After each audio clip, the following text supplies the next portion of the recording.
What is going on, everybody? Welcome to Kessel Run Radio, the fastest Star Wars show in the galaxy. My name is Noah Outlaw. I'm your host, as always, and thank you so much for tuning into Kessel Run Radio. I am here with one of my best friends in the entire world. You know him, you love him, Corey Van Dyke. What's going on, man? What's up, buddy? It's a crazy time in the Star Wars world. You know, Clone Wars is, dude. ended.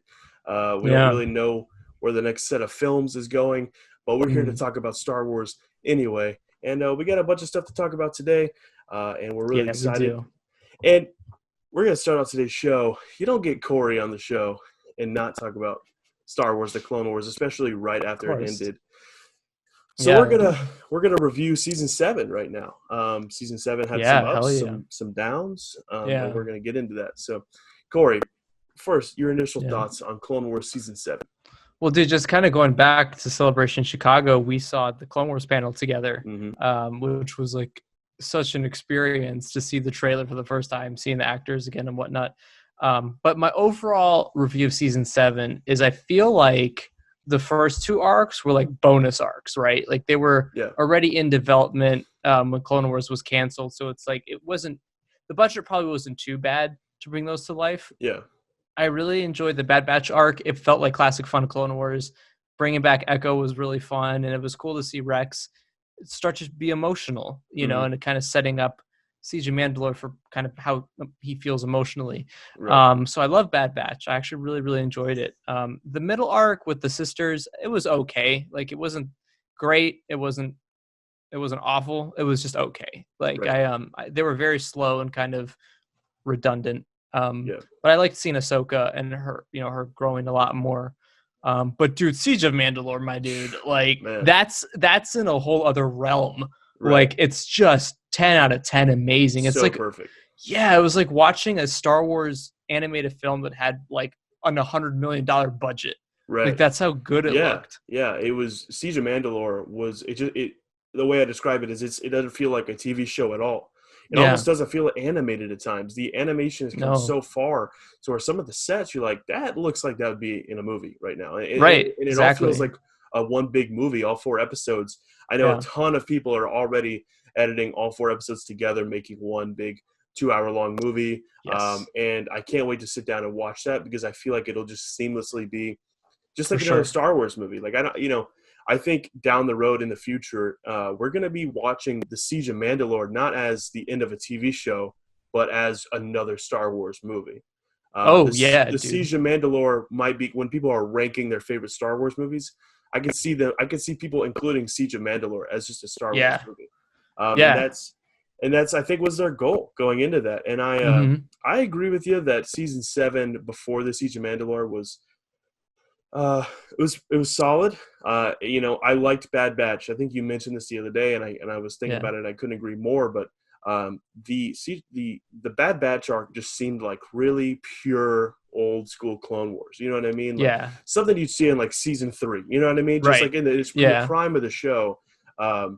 It just felt it's very Clone Wars-y. You know what I mean? Yeah, it was nostalgic, very nostalgic. Yeah. Yes, and the Trace and Rafa episodes, I think the Ahsoka arc is kind of what it's referred to. We like seeing Ahsoka. I like Trace and Rafa. I liked their dealings with these syndicate, these Grimes, the Pikes especially. And also, Maul shows up there at the end, and we kind of see him, and that's where he's introduced kind of going into the Siege of Mandalore. But, I just didn't think, and I know you agree with me on this, it didn't need to be 4 episodes, and it didn't need to be in season 7 either, I don't think. No.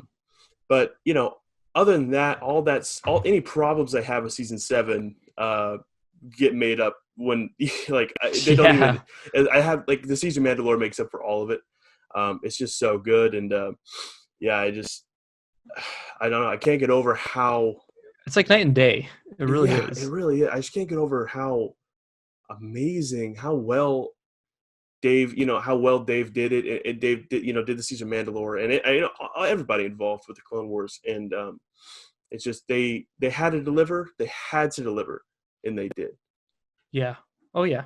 It's definitely something that's going to go down when we look back at this part of Star Wars as hopefully what carries forward in quality. Like I hope the next the Rebel sequel, man, I hope it maintains that quality. Yeah. I know not everything can be Siege of Mandalore just because of the budget, but they have to maintain the story.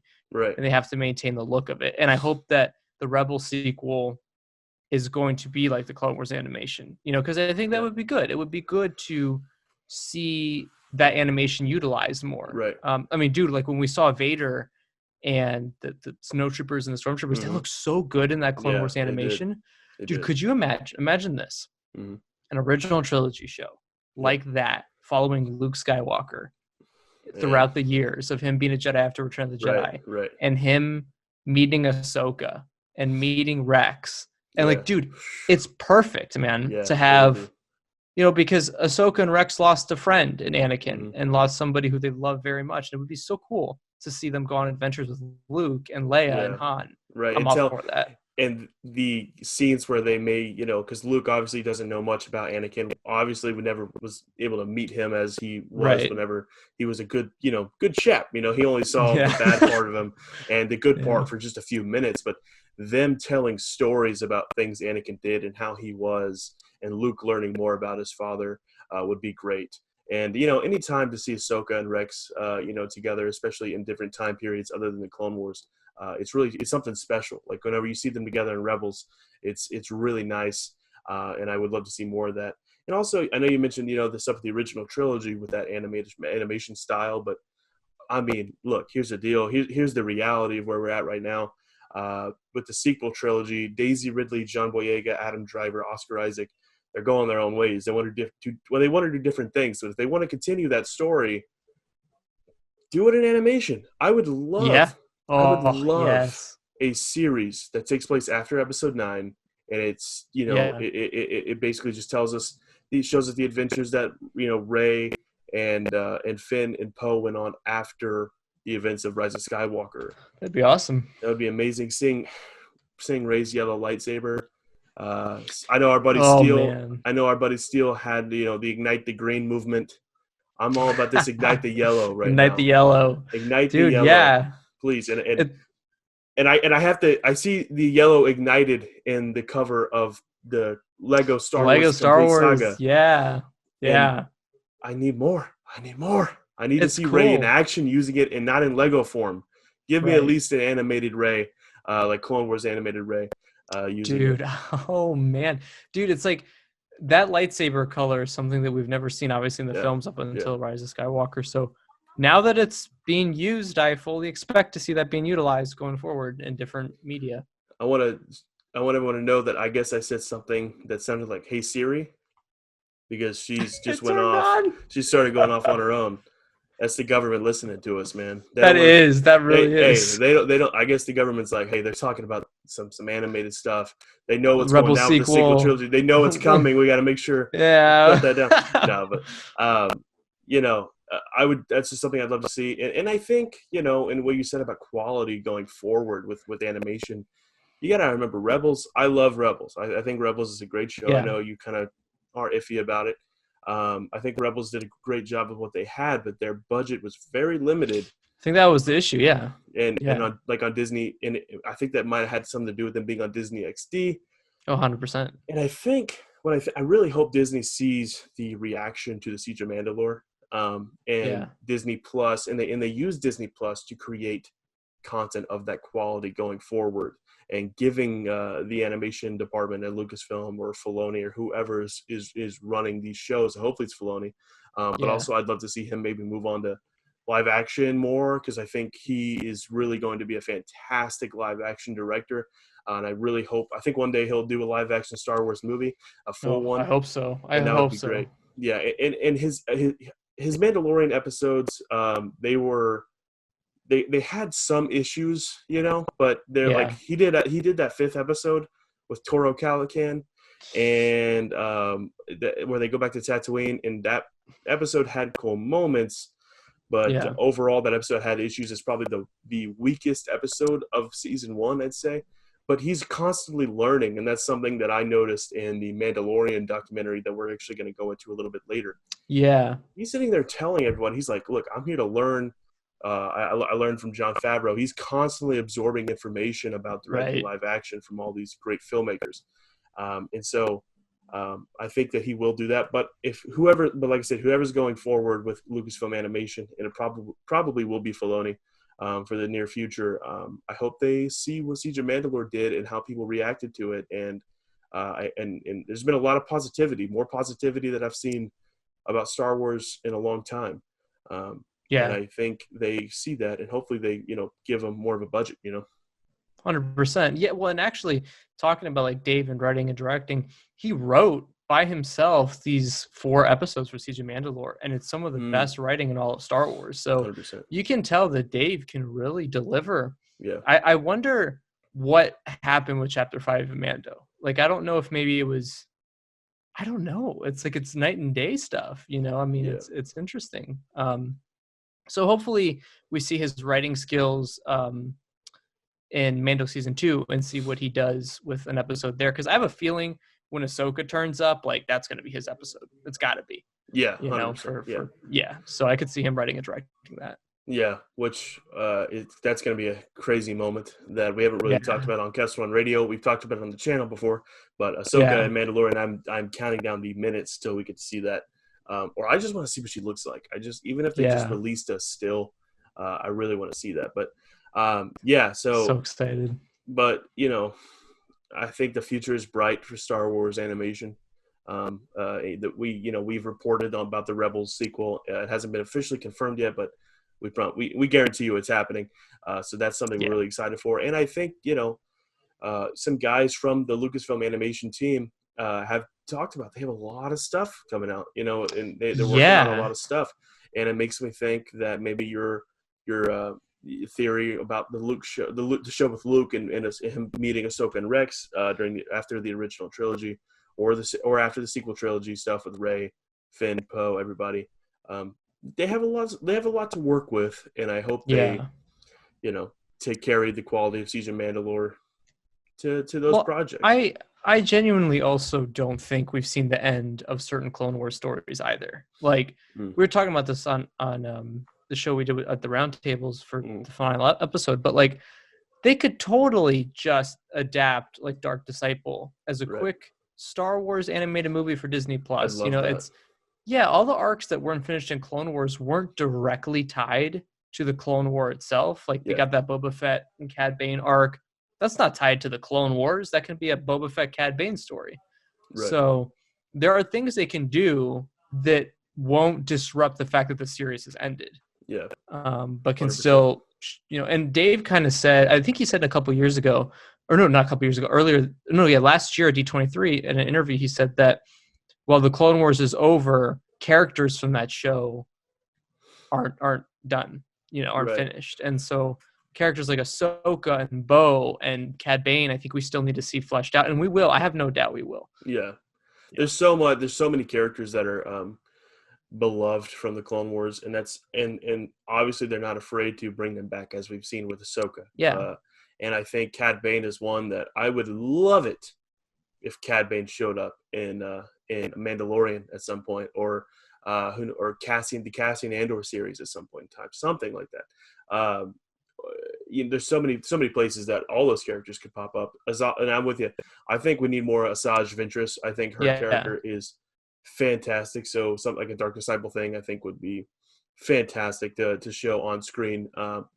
But yeah, a lot of stuff to get excited for in the animation realm of the world, which is kind of and there's not a lot to get excited for right now from the feature films. That's what we're looking forward to right now is animation film and Disney Plus series. But we're going to get into that. But that leads us actually into the next topic. So Siege of Mandalore was fantastic. I think we both agree. Yeah. Season 7 as a whole, I lived up to your hype.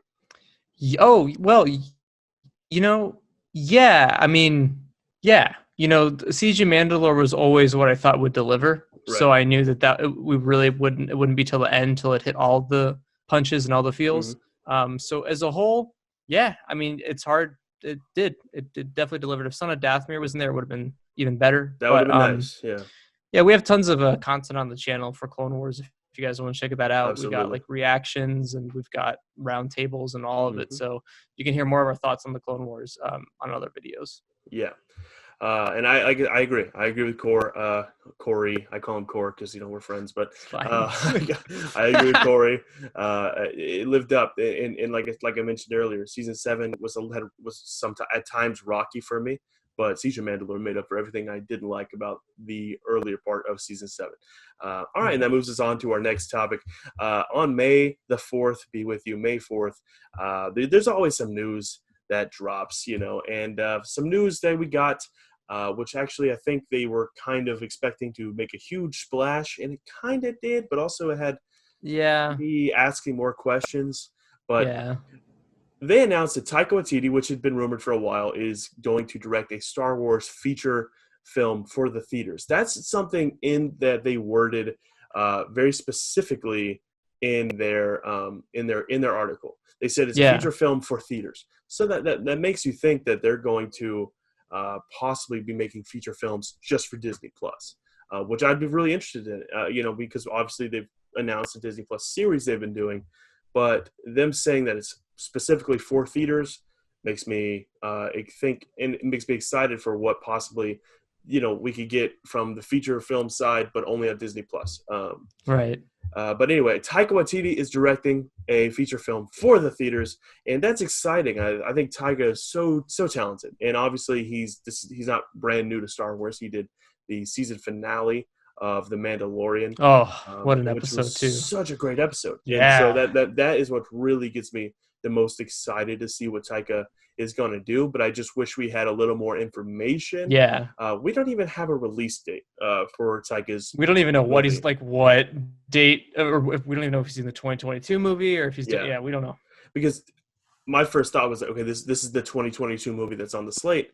But the thing is, Taika has Thor: Love and Thunder coming out in February of 2022, and I highly doubt Marvel and Star Wars would be like, okay, cool, you can work on both of these huge projects that we're dumping so much money into.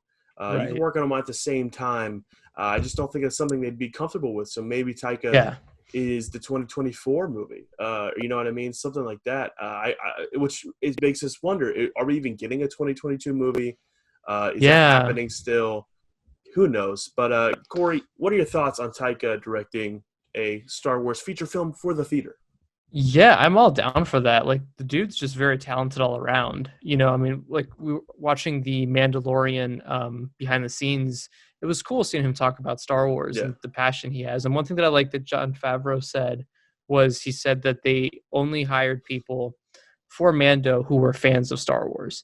And I think that's really, really, really important when going into directing or writing something Star Wars. You should be a fan of it. And I think and hopefully a fan that's not discriminatory against anything else that's come in the whole saga and the animated series. And that's why I think Mandalorian is working so well, because you can tell that everyone has like a very good, a great love for Star Wars. I mean, heck, in Taika's episode, he straight up, I mean, the Darksaber's in there. Yeah. So it's like he clearly has a knowledge of Clone Wars. I know he didn't write it, but he knows what it is at this point. I'm all for seeing what he does. And honestly, dude, like, I love Thor Ragnarok. So I am I'm definitely on board with this director announcement. I do hope that, obviously the first thing that goes through my mind with announcements like this is, but how long? I think he's a pretty good bet to stay, because he tweeted out like a year ago that if he was ever involved in a Star Wars movie, he'd want to actually finish it. Like, he give that little dig. Right. So I don't think he would have signed up for it if he didn't have some sort of creative freedom. So I think we're good with him. I agree. And I think that, right now Lucasfilm is notorious for hiring a director and firing them. But I do agree with you that that I think Taika is on board, because he has obviously experience in Star Wars. Kathleen Kennedy knows what he can do. By looking at Mandalorian episode 8, right? There was 8 episodes in season 1. And he did a fantastic job, and it's pretty much, renowned to be a pretty great ending to that season. And also, he's kind of Disney's poster boy right now. You know what I mean? He did Thor Ragnarok, huge success, critical success, financial success. They got him to do Thor: Love and Thunder, so obviously they like having him around. And so it makes sense that he's doing Star Wars, and I'm excited. And he's so funny. He has such a great knack for comedy, which I love. I love comedy is one of my favorite things in the world. I love laughing, same. and anytime there's comedy in all the Star Wars comedy is some of my favorite things. I think the comedy in like the Rise of Skywalker Rise of Skywalker is seriously one of the funniest funny movie, man. Star Wars movies. And the thing is, we were laughing like the whole time. Sometimes it's not even trying to be funny. At times, it's Palpatine saying something weird and people are laughing about it, or Ben, falls back and dies, and it's kind of remember that? Oh yeah, there was people laughing in our screening of it, and there was this guy busted out laughing. The guy behind him went, "Shut up." I heard him say, and I love the movie. It is weird the way Ben falls back. I don't know if there wasn't another shot of him doing that in a more subtle way. I don't know, but it is a laughable moment. I agree, but like I said, Rise of Skywalker is so funny, and that's one thing that makes it one of my favorite Star Wars movies. And like Ben Schwartz actually wrote all the jokes for C-3PO, or a bunch of them. Oh yeah, I remember Ben Schwartz is a funny, really, really funny guy, and you can tell because 3PO is so funny. C-3PO's 3PO's best movie. Yeah, 100%. And so I love that they're getting Taika, who is a great comedic mind, to do a Star Wars movie. And also, he's weird. He's a weird guy. He makes interesting choices, creates interesting characters. And I'm excited to see what he brings. And I just wish we knew a little more. I wish we knew the release date. And I wish we just had something about what it's about. Like, just give us anything. It kind of sucks that nothing came out today because it's Revenge of the Fifth. Yeah. And nothing happened. I wasn't expecting much. I knew May 4th because, honestly, Revenge of the Fifth is not very... Yeah, it's kind of like an inside joke with the... For Star Wars fans, it's like, Revenge of the Fifth, but I don't really think it's not nearly as celebrated as much as May the 4th is. No. So I wasn't really expecting them to drop anything major today. But also in that same announcement, they announced that Leslie Headland, who her most, not notorious, the most famous thing she's done is Russian Doll, the series, which I have not seen, but I've heard. What is that about? It's really good. I really don't know. I just heard I heard great things about it for a while, and I've been meaning to watch it. I have no idea what it's about, honestly, but I'm excited to see what she does because she's obviously knows what she's doing. She's made a critical success with Russian Doll, and she's doing a Disney Plus series, and this actually got reported a few weeks back. This wasn't something that came out of nowhere. I think Hollywood Reporter reported this, and in their article, it's a female-centric show, which is awesome. But it's another thing. It's like, okay, and what's it about? What's like? You got to give us a little something, or we're gonna be like, okay, dope, can't wait to learn more about it. Whatever. If they would have given like a little bit of information about what each of these projects are about, what they revolve around, even the time period that they take place in. I think it would have made a bigger splash, but we both are just, I think me and you are both just like, cool. I'm excited that they're both talented. What do you think it is? Like, what character do you think? I mean, because we've heard rumors, obviously in the community of an Ahsoka series happening, but I feel like Dave would be running that. Maybe he is, maybe he's going to have a lot of involvement in it, but that's possible. The Ahsoka series is possible, but for the Leslie Headland series, the report that came out a couple weeks before the official announcement actually said, they mentioned that it's going to be the way they worded it was weird. They said an alternate timeline, but to some people that meant it's like doesn't even take place in the Star Wars universe. It does, but what they meant is like it takes place in a different. It's like a different time period. Yeah, okay. Which makes me think that it's actually here's my personal theory, and what I'm hoping for is that it's an Avar Chris series that takes place during the High Republic. I'd be so down. I'd be so down for that. Yeah. That character Avar Chris is the character on the cover of Light of the Jedi, the High Republic book that comes out in August, I think. Yeah. It comes out pretty soon. I'm excited to check that out because I'm very intrigued by the High Republic.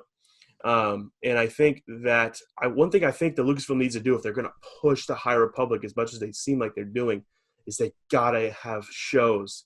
Well, they gotta have Disney Plus series. They gotta have maybe some animated series. They gotta have some movies. And I would love it if Taika's movie and Leslie's show both take place in the High Republic timeline, because get away from the original trilogy time and the sequel trilogy and the prequels.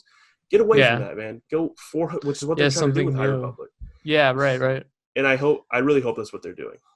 Yeah, I mean, I think it'd be cool if, because Disney Plus has the Cassian show and the Kenobi show, which is obviously taken place in the original trilogy era. We got the Rebels sequel show, which is obviously post OT, so kind of closer to the sequels. Right. We got Mando, which is kind of in its own unique timeline. Yeah. And then obviously if they hit any more Clone Wars, which would be great. And then if they do High Republic, they would be hitting every timeline, which I think would be very cool. Like there's something for everyone. Yeah, I agree. And, which is what they should be doing. What do you think? Do you agree with me that that's probably what they're doing? Or? No, I agree. I think, it makes sense that it would tie into High Republic. Right. And I mean, especially because development hasn't started on it yet. Right. So it makes sense that, maybe it would connect to the other films. So I agree with you. I'm going to predict and say, it's High Republic stuff. I hope so, man. But also I would be totally down if Leslie Headland was doing an Ahsoka series. I think that would be really cool. But Taika specifically, I mean, I would love the F.R. Chris if Leslie was doing a show about F.R. Chris and like her adventures. But I think Taika specifically really needs to be, doing whatever his movie is during the High Republic, because he can take more chances with the story and do different things if it's not so close to the original trilogy or prequels or sequels. You know what I mean? Because one thing like Rian Johnson, which Last Jedi, amazing. It's so good. I love it. But one thing a lot of people had issues with is that he did different things with how Star Wars movies are made. And a lot of people were like, oh, well, you ruined this isn't what Star Wars is with Luke Skywalker in them. And so honestly, I do think that if Ryan would have done something that was 1,000 years, didn't involve any characters we already know, I think the reception of that movie would have been 1,000,000 times better. Yeah, I agree. Yeah, I think, I've said this before, the sequel trilogy, I love The Force Awakens, but Last Jedi and Rise kind of fell flat for me. But I've always enjoyed Luke's character in that. It's a very realistic take on him. Mm-hmm. So I think Ryan does know how to realistically portray certain characters. I just don't think he was given the right movie to portray characters. I agree. So I think look, Knives Out. Like the guy knows how to write and direct. Yeah. It depends on the material he's given. Yeah, 100%. And he's such a talented guy, and like you said, what they did with Luke and Last Jedi was so realistic, but people didn't want realistic. You know what I mean? A lot of the people, and it's understandable. I did. I loved what he did, but a lot of the people were like, we don't want realistic. We want Luke being this amazing, one of the most powerful Jedi of all time, still kicking ass, taking names, being a proud Jedi. But over the course of 30 years, things are going to happen. People change. Return of the Jedi. If Luke would have been the exact same character he was in Return of the Jedi and The Last Jedi, what are we doing here? You know what I mean? What's the point? Yeah. There has to be some character development. My only thing is and we've said this before, but I do wish he survived until 9. I agree. And that was really my only gripe with Luke, is I wish he didn't die. And we actually saw him return to his old ways in Episode 9. I agree with you. As we know, the development for the sequel trilogy was all over the place, and that's a story. Yeah. That's a story for another time. Yes, they could have definitely been more intertwined with each other. The creators, the writers, could have been more linked up with each other. But I agree. I think if in Last Jedi, if Luke just survived after doing the force projection on Crate, I think and he just survived, and maybe he was hurting, maybe he was hurt, maybe he was damaged, maybe he wasn't able to use the force correctly maybe it drained him so much that in Episode 9 maybe he's having a hard time connecting to the force, and then they could have had a great scene with him maybe towards the end of the movie where he's been having trouble connecting to the force, and then boom, whenever he needs the force to be there, he shows up and he's powerful. He's badass Jedi Luke, Well, I think the reception to the movie would have been totally different if Luke survived. I think it really hinged on that for the most part. Yeah, I for agree with you. some fans. Yeah, because that's when I talk to people who despise that movie, it's like it ruined Luke Skywalker. That's like the first thing they say, which I don't understand, but that's their opinion, and they can have that opinion. Sure. But yeah, how did we start talking about this? I don't know. We just went on. Yeah, we totally. To wrap this segment up, we're both excited that Taika is doing a movie. We just would like more information, and we're both intrigued by the Leslie Headland series as well. And next up, we're going to talk about The Mandalorian Season 2 a little bit. Robert Rodriguez and Peyton Reed are officially directing episodes in The Mandalorian Season 2. Robert Rodriguez has been in the mix for a while, and Peyton Reed came out of nowhere. He just tweeted it, and he was just on set, and his director's share, The Mandalorian. He'd actually been rumored for a while. Had he? Reed. Yeah, I saw it a couple months back. I didn't actually. Oh, that's I didn't hear that. Well, they nevertheless, both of them got officially announced on May the 4th. Corey, what are your thoughts on these two directors directing Mandalorian Season 2 episodes? Okay, so I haven't seen a lot of Robert Rodriguez's work. Mm-hmm. Peyton Reed, I think Ant-Man is like a fun movie. Yeah. So it's just like I don't know what his range is. So I can't really say for the two of them. I don't know what their range is and what they're capable of. Yeah. But I think I trust Jon Favreau and I trust his decisions on who he brings aboard his project. So if he thinks these two are good enough to work on it, I'm excited, man. Like I'm down for it. Here's the thing. So Peyton Reed, I love Ant-Man. Ant-Man is so good.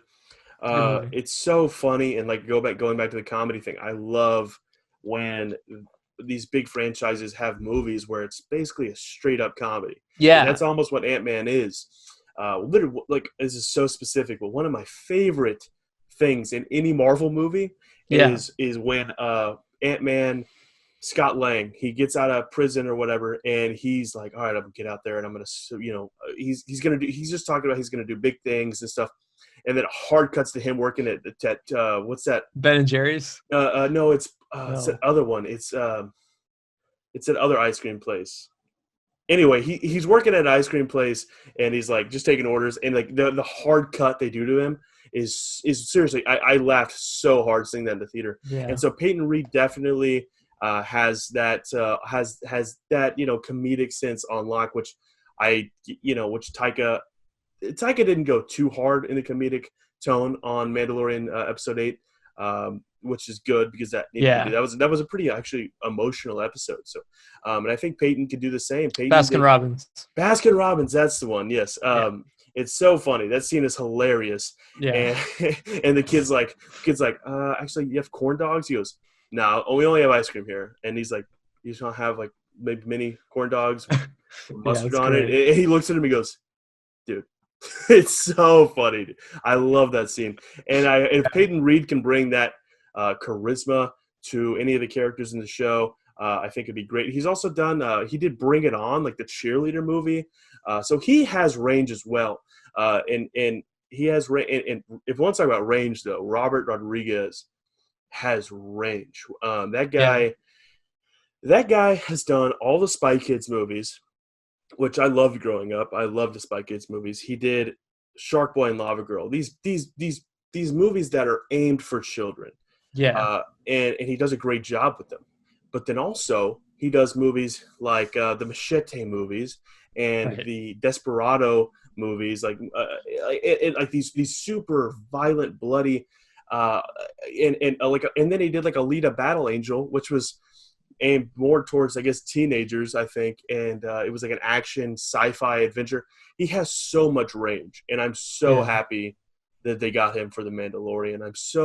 Robert Rodriguez is really one of my favorite directors of all time.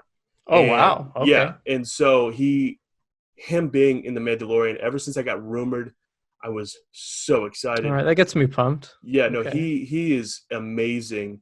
And he's also like the OG indie filmmaker. Like his first movie was called El Mariachi, and that movie was made for, I don't know the exact budget, but nothing. Like I actually have one of his books. It's called Rebel Without a Crew, and it's basically just about how he made these movies with absolutely no budget. And then when he finally gets a budget, like he did the lead of Battle Angel and even Spy Kids and stuff like that, he shines. So being in the Star Wars universe, you know he has a budget for this. Yeah, I think he's gonna kick ass, and I think it's gonna be really, really good stuff. And I just can't wait to see what they do. Nice. Did you see the I don't know I don't know if I fully believe it, but there was like a leak of the episode titles. Do you think that was legit? I saw the leak. I don't know. Yeah. I don't. It seemed weird because they seemed. I think as when I looked at them, they seemed real to me. They seemed pretty like oh, I could see that. Do you have that list? I'm gonna go find that list. Actually. I don't, but the only thing that threw me off with it was the fact that every episode title started with "the," so like that's where I was like, okay, isn't that how season 1 is? No, they have like 2 or 3 episodes that don't have that, so it just seemed maybe a little redundant. But right. I mean, I don't know, it's possible, but I know one episode was called "The Sorcerer," and a lot of people were speculating. I think that was the 6th one. The people thought that might be where Ahsoka were to come in. Which, Rosario Dawson was recently on, I think, Entertainment Tonight, and she said how, like, she was asked the question, are you playing Ahsoka? And she was like, well, all I can say is it hasn't been confirmed yet. And I'm like, you just confirmed it. She confirmed, literally, like, I remember that, and it's so funny, because when they asked her that, she said, it hasn't been confirmed yet, so I can't really talk about it, but if it was confirmed, I would say that it was 100% because of the fans. Yeah, it's like she didn't. Yeah, you just confirmed. Yeah. You just told us that the fan would because the fans, the community, the Star Wars fandom started talking about Rosario Dawson could play Ahsoka. This is like dating back to 2015, right? And even she was like, she tweeted out a picture like fan art of her as Ahsoka and was like, I would love to do this. Yeah, and it's so exciting. I know, and so I think that's a given. We all know Rosario is playing Ahsoka. And I also have the list up here of Mandalorian Season 2 titles. Okay. Chapter 1 is The Search. Chapter 2 is The Confrontation. Chapter 3, The Bounty. Chapter 4, The Republic, which sounds interesting to me, The Republic. Chapter 5, The Loyalist. Chapter 6, The Sorcerer. Chapter 7, The Return. And Chapter 8, The Empire. And I think we both can agree that The Sorcerer seems like the one where Ahsoka would probably show up. Yeah, I think that makes the most sense. And who knows who else could show up? I mean, we know that Sabine is with. Mm-hmm. I know a lot of people have been speculating recently that could Sabine show up? Could Ezra show up? I mean, Bo-Katan maybe show up in this Bo-Katan. Yeah, I mean, Katie Sackhoff like tweets all these cryptic things. She does. She's like, I think a few months back, we were talking about this yesterday or a few days ago. Like, she tweeted, she said, today I shot one of the most rewarding projects of my life, or something along those lines. Yeah. Which, makes me think maybe that is Star Wars. You know what I mean? John Favreau liked the tweet. So. Oh, that's right. And I think Dave Filoni did as well. I think that just adds more. But I would love to see Katie Sackhoff as Bo in Mandalorian Season 2. Also, I'd love to see Sabine. I think that would make sense. I think with what we know about the Rebel series, the Rebel sequel series, that they're going to be pretty close to the hip for a while as they go search for Ezra and Thrawn. And so, I wouldn't be surprised at all to see Sabine with Ahsoka in Mandalorian Season 2. And something I actually hope we see. I don't know who would play Sabine. Who knows? But that's a story for a different time. And if they've already shot it, so someone has been cast as Sabine. Isn't that weird? Like it's like everything's shot and ready to go. I know. I'm like, let's get it October. Let's go right now. What's going on? What's taking so long? I've seen this documentary. I know y'all don't have to put backgrounds in. You already got the damn screen up. Like, you know what I mean? Dude, like, y'all just go.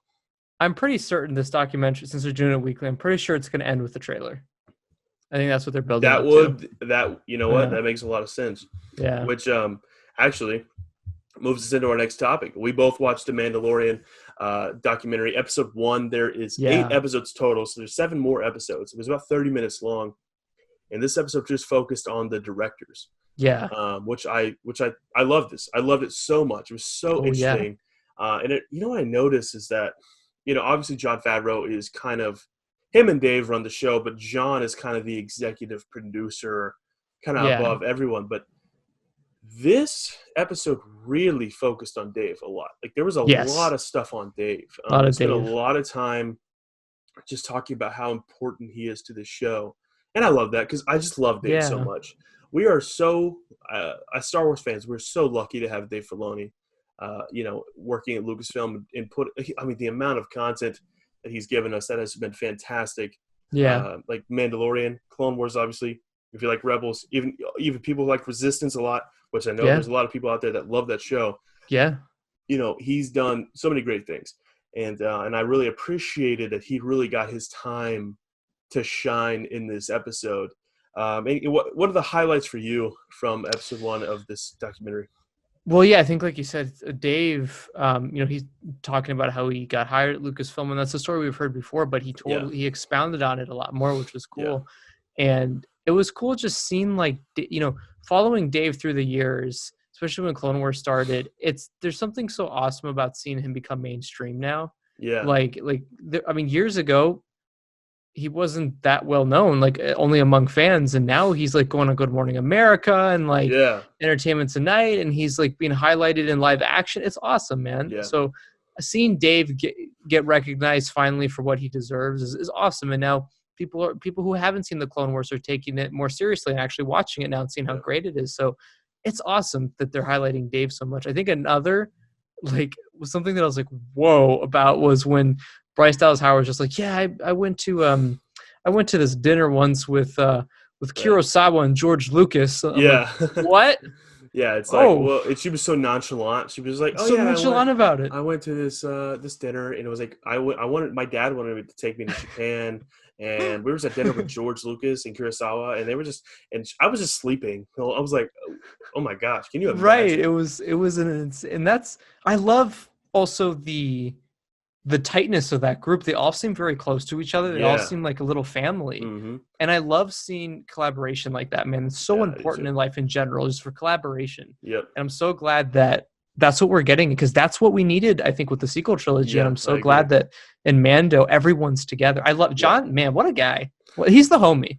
John, here's the thing. A lot of people have been talking about maybe if Kathleen Kennedy, ever retires or she leaves the position of head of Lucasfilm, who should take over? There's been a bunch of names thrown around, and Filoni has been one, which I think he would do a great job. But after watching this documentary, I think Jon Favreau is 100% the successor of Kathleen Kennedy at Lucasfilm. He just the way he handles himself and the way he handles the production on The Mandalorian is just fantastic. And the way that he talks about who he brings in, the talent he brings in, I think is just perfect. And I think, and that's what, like you mentioned a minute ago with Peyton Reed and Robert Rodriguez, both of those guys are people that, have done a bunch of different things in their career, and who know, and we might not know much about some of the things they've done, but if Jon Favreau trusts them with his baby, because the way Jon Favreau and Dave talk about Mandalorian, they care about it so much, which is fantastic to hear. It's so great to hear creators of Star Wars things talk about how much they love Star Wars and how much their project means to them. And Dave and John both have that energy big time. They both really care. And so, John knows what he's doing. And I think that one day, if Kathleen leaves, John should definitely take over Lucasfilm. Yeah, I think John and Dave running it together would be the perfect duo. I would love that. Yeah, I think Dave definitely needs more power at Lucasfilm as well, because I've always loved Dave, and we've always known he's really talented. But after Siege of Mandalore, it's like, God, this guy is fantastic. Oh, dude, he's so good. He needs to be doing more, which would be they gotta allow him to do more, because he can 100%. And I think he's definitely in a position to do that. So it's a good episode. I really can't wait for when it ended. I was like, oh man, I want season 2. I want episode 2. That's it. I do. I hope they do this again for Mandalorian season 2 as well, so we can see some behind the scenes stuff with Robert and Peyton Reed. Yeah, that'd be awesome. What directors? So we know Jon Favreau is actually directing an episode. Yes, so we know 7 so far. We've got Jon Favreau, Filoni, Carl Weathers, Bryce Dallas Howard, and then Peyton Reed, Robert and Robert Rodriguez. Rodriguez. So that's And I bet you that's probably all the directors. I bet you Filoni will probably maybe do 2, kind of like last time. Yeah. You know, is Deborah Chow's not doing another one? No, because she's doing Kenobi. Oh, that's right. I would love to see Rick Famuyiwa, I think is how he's back too. Yeah, he's back too, I believe. He's doing. Okay, I'm pretty sure he's back. I loved. He did Chapter 6, which is that like one where it was like the heist episode. It was so cool, and I loved that one, and I would really like to see him back do it. And I'm happy. And also, I think Rick would be a good fit to do his own series at some point, or maybe a feature film or something like that. I hope he kind of stays connected to Star Wars. Yes. But overall, I think we both really loved the documentary. We can't wait for episode awesome, 2. Man. I'm really excited. Also, we've talked about Taika already, but him in this episode, I love him so much. Hilarious, dude. He's great. So funny. Like whenever he was talking about in his interview how he was just like, he was like, everybody is just a couple amateurs. I'm kind of embarrassed to even be a part of this whole project kind of thing. And you just see him on set just laughing. He is so funny. And, you can tell he brings the energy. Oh yeah. And it just seems like as all the other ones, they really care. And also another thing I took away, Deborah Chow, like she doesn't mess around. You know what I mean? She cares so much about what she's putting into this series. And it makes sense that they were like, what? Because her episodes are great.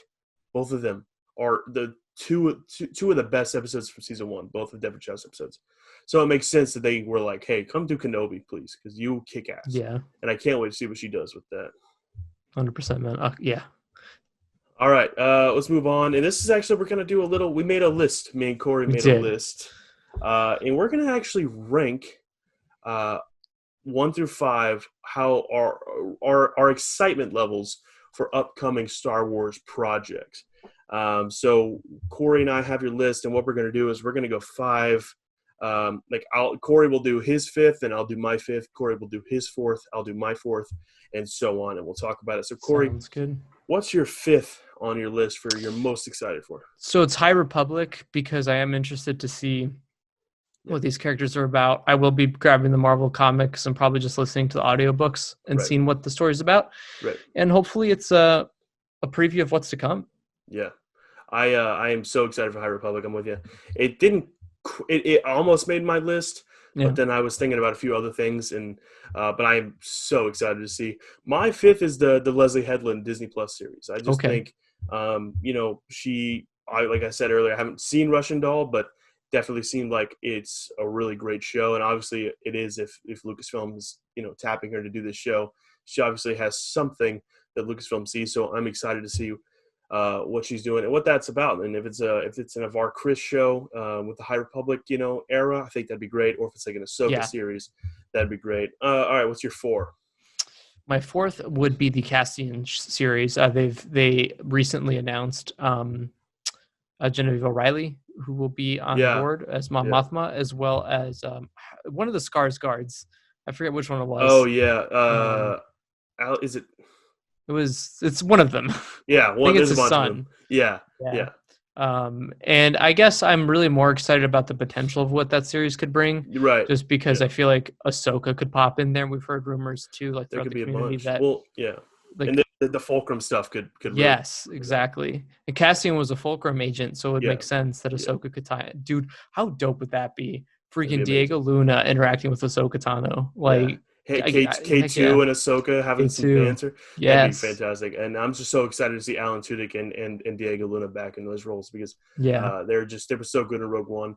And it makes me excited that Diego seems like he genuinely really enjoyed being a part of Star Wars in Rogue One. So I'm excited to see what they bring.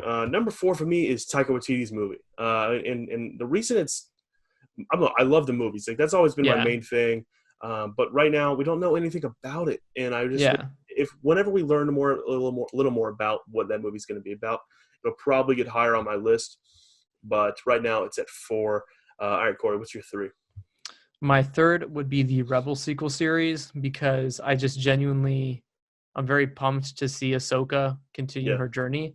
I'm hoping Rex gets thrown in there, and I hope Luke has something to do with the series. Yeah. I think the the thing about the sequel series is it doesn't have to be directly just about finding Ezra. We can have different subplots throughout the series. Yeah. We can have stuff with Luke, stuff with Han, stuff with Leia. It doesn't necessarily just have to be Ahsoka and Sabine, and I don't think it should be. I think there should be different elements to it as well. Yeah. I'm excited just to see what that show could be about, and what Dave is going to bring to the table with the next animated series. So I'm pumped. I can't wait till they officially announce it. Yeah, me neither. Can't wait for that. And they can do it. There's a lot of stuff they can do with that series. Yeah. And my third is Cassian, the Cassian series. I'm, at first when they announced it, my immediate thought was, really? Okay. That's where we're going. Okay. Yeah. But now I've thought more about it, and I think that this show is going to be a conduit for a lot of characters we already know from the animated shows and stuff like that to show up in this series. Like I said, if Ahsoka comes up, or like I mentioned earlier, like with Cad Hera. Hera. Oh, Hera has to show up. Yeah. Hera. Chopper. Absolutely. Chopper's in Rogue One. We hear Hera's name in Rogue One. We see the ghost in Rogue One. And if Hera, I would love to see Hera show up. That'd be fantastic. And there's just a lot of things they can do with that, so I'm excited. And also, I just love Diego Luna and Alan Tudyk as Cassian and K2 and their relationship. You gotta get a Yabba cameo. Yabba, I love it, man. All right, what's your number 2? Number 2 would be Kenobi, which originally for the longest time was at number 1, but it's definitely Kenobi. I mean, dude, Ewan McGregor back in the saddle as Obi-Wan Kenobi. I mean, just inject that into my veins, dude. Like that's amazing. I mean, I can't wait. I hope that the script is, they're revising the script, and I can only imagine they're doing that to make it better. Yeah. And it kind of works out anyways. I mean, they can't shoot anything anyways because of the current pandemic. So it really does work out. And like Ewan posted a video yesterday, and he's got the full hair and the full beard back. Like he's ready to go. Yeah, he's ready to go. I didn't see that video. Yeah. I'm insanely excited for that series. And my number 2 is Mandalorian season 2. I love season 1. We've been talking about Mandalorian a lot in the past, part of the show, and it's obvious that there's a lot of great stuff that show brings to the Star Wars stories and and stuff, the overall story, and I just love the characters. I love Cara Dune, Din Djarin / the Mandalorian, Grief Karga, Baby Yoda. I mean, the Mandalorian introduced us to Baby Yoda, which was this cultural icon already. It happened so fast, and I can't wait to see more of him. And I can't wait to see Ahsoka, and also I can't wait to see other of Yoda's species, because I really think we're gonna learn about their species. I think at the end of season 1, they were like, we're gonna go find where your home is, and they're gonna see. I don't know. Are we going to go to the planet where all these Yoda creatures are just chilling? I mean, I just hope to learn more about that species, because I like the fact that it's like, it's unknown. But if you introduce another one of his species, it's at that point, I think it's time to learn. And I know we've seen Yaddle already, but like another one of his species that's a main character in a show or whatever, I think we need to learn more about their species and the background. So Mandalorian season 2 is definitely high on my list at number 2. What's your number 1, man? So it's Mandalorian season 2, and the reason is it would probably be number 2 originally, but after seeing season 1 and seeing all the connections that Favreau and Filoni are putting throughout the series, I mean, the Darksaber, Baby Yoda, Moff Gideon, can we just say Giancarlo Esposito, man? That guy is one of my favorite actors of all time. Yeah. I just did a rewatch of Breaking Bad, and I just watched Better Call Saul for the first time. And the whole time I'm like, man, we're blessed with having this guy as Moff Gideon. Like, that is so cool, man. So honestly, I can't wait to see what his performance is going to be like in season 2. I can't wait to see more of Mando, but the minute they said Ahsoka Tano is coming into live action in season 2 of Mando, dude, my hype excitement, it didn't feel real. It's like, wow, we're actually going to start seeing. So obviously we started seeing Clone Wars characters transition to live action with Saw Gerrera, and I'm just so excited to see Ahsoka. And Rosario Dawson's a great pick, for Ahsoka, and I can't wait to see what she brings to the character. Yeah. Hopefully she has a conversation with Ashley so Ashley can help her out with I hope they did have a conversation at some point. Yeah, I hope so. And if Dave is directing Ahsoka, I feel confident about it, and I can't wait, dude. I am pumped. I'm there with you. I mean, seeing Ahsoka in live action is going to be extremely special. It's something we've been talking about. Maybe one day we'll see Ahsoka show up in live action, and it's finally going to be here fairly soon. And we got to remember, Mandalorian season 2 not that far away. October. We're in May right now. October is only May, June, July, August, September, October, 5 months away. So pretty soon we're gonna start getting trailers. They're gonna start promoting it. And do you think we'll see Ahsoka in a trailer at all? Yeah, I kind of think it's inevitable now. Yeah, I mean, ever since Siege of Mandalore and all the hype around her. Yeah, I think Ahsoka right now, it would be stupid for Disney not to capitalize on her character because she is at her height right now. Yeah, and agree. She every other year that she starts appearing and things, every time she appears on screen, she's always at the height. And so I'm thinking that in a couple of weeks we're gonna start seeing stuff. Because I don't think it's the right time to do it just right now. Right, it's a little early now. It's a little early. It should be all about the series finale of Clone Wars anyways. Yeah. And so but I do think that Disney needs to start get the ball rolling and start announcing things. And me, how I am about Star Wars, how they market things, and I think that hey, let's do this right. Man. Let's get exactly. So just as long as they start soon, man, to capture our hype levels for that, that would be great. So it's gonna be so dope, man. It's gonna be so great. I can't wait. And obviously, Mando season 2 was my second on my list, and so number 1 should be fairly obvious. Seeing Ewan McGregor as Obi-Wan again is going to be such a special moment for every Star Wars fan. Say what you want about the prequels. I love the prequels. Corey, I know, does. But obviously, there's people out there that didn't like them. Say what you want about the prequels. Everyone can agree that Ewan McGregor was amazing as Obi-Wan. Yes. And so, seeing Ewan back as Obi-Wan is going to be something so special. Deborah Chow, I have so much faith in her, especially after all she did in Mandalorian season 2 or 1, sorry. And I can't wait to see what she brings to the character, what Ewan does in this series, and what it's about. I mean, who knows?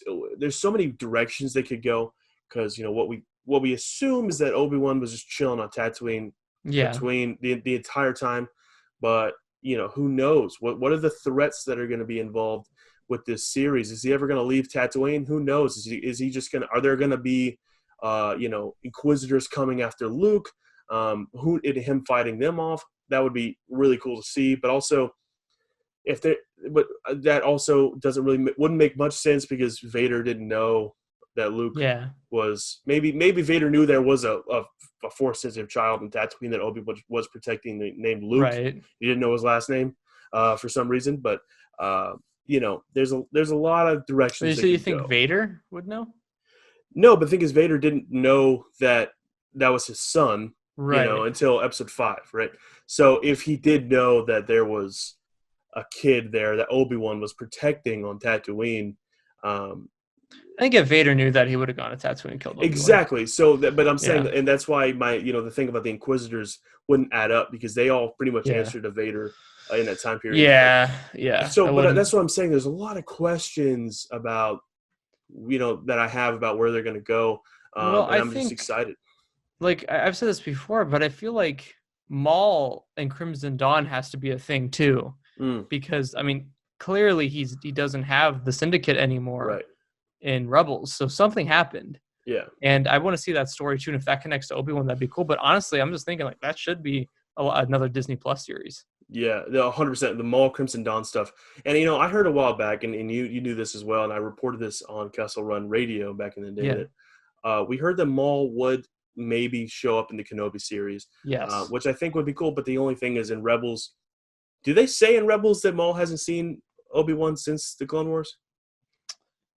It was definitely alluded to because he figured he's like twin sons and he's alive. So it's highly I think so. So maybe I think if they really wanted to, they can make Maul the main him and Kenobi have a confrontation in this series.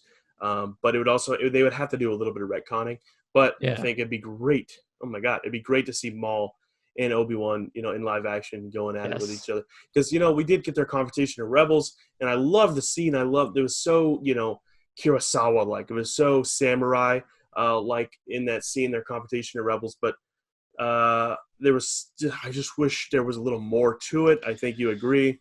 Yeah, I don't like that scene, to be honest with you. My whole issue always came with the fact that, like, I think one of the things Star Wars has to start doing, and I hope it does, is evolve from just the Kurosawa references and the movie references, and start becoming, and I think because of that, it hurt Rebels a little bit. Like, the thing with Maul and Obi-Wan is, it's just, I don't know. I feel like that's just not the way it would have gone down. It definitely could have been better, I think.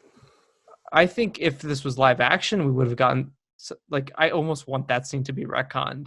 Like, just to see Ewan and Ray Park fight is...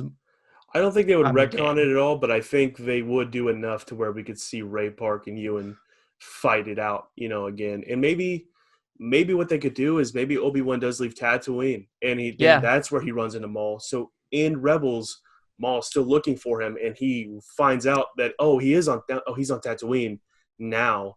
But when they did meet up before in the Kenobi series, maybe they were off Tatooine, and so he kind of didn't know where he was living at the time. There's a bunch of stuff they could do, and I'm just so excited to see it. At the end of the day, potentials. I don't care if it all takes place in a hut and it's Obi-Wan crying the entire time. If Ewan is Obi-Wan, I'm excited, and I'm gonna enjoy the hell out of it just seeing that. Seeing him on screen as Obi-Wan again. So, well, and I hope they do show him emotional, because he should be. Yeah, after all of this, he's gonna have some PTSD for sure in this. Do you think that Ahsoka knows he's alive? Like, I wonder if the rumor. Yeah. What were you talking about? The rumor? There was somebody was saying recently that Rosario Dawson signed a bunch of a contract to appear in multiple shows. Oh yeah. So, I wonder if she's going to be. Clearly Cassian's the highest. If she showed up in the Kenobi series, and she goes to Tatooine to see him, or they go on an adventure together. Oh my God, Core! That would be the best thing. That would be amazing. And they kind of butt heads a lot, in the Clone Wars, but but I think it'd be a really cool thing to see them kind of go, look. I know we have we've beefed in the past, you know what I mean? But we used to kind of argue, but we both lost Anakin, and we need to and I want them to talk about that and kind of have sympathy for each other. Not that they don't like each other, because they do, but they're seeing them talk about Anakin like that and talking about where he went. But I guess in that time period, she doesn't know that does she know that he's Vader in that time? Because I'm blanking right now. She doesn't, right? Well, but she has to know a little bit. But I think she knows Rebels, a little bit, right? I think she tells herself that Anakin's dead. Right. Because in Rebels, before she finds out he's Vader, she says that the last time I saw Anakin, he ran off to save the Chancellor. Yeah. So she doesn't know. But I think there has to be a part of her that's... So. Yeah. So maybe in the Kenobi series, it would be kind of weird if she was there. Because you think the first thing Obi-Wan would say to her is like, man, what about Anakin? He's Darth Vader now. And she'd be like, what? Well, the question is, when does Obi-Wan figure out that Anakin's Vader? Because I don't think he gets it right off the bat. I'm sorry, I take it completely. I take that back, because he saw the hologram recording of Darth Vader, Sidious saying Darth Vader. Yeah, never mind. So he should know. Yeah, he should. Okay, so he can't really meet Ahsoka then. Yeah. Unless she contacts him literally right after she finds out, which that could be kind of cool. That could be. That would actually be really cool. That would be really interesting. Yeah. Yeah. That would be that could work. That could work. We don't know exactly. Do we know how quick after Revenge of the Sith Kenobi series takes place? We don't know that yet. I think it's 5 years after. When does Rebels take place? Rebels takes place 15 years after.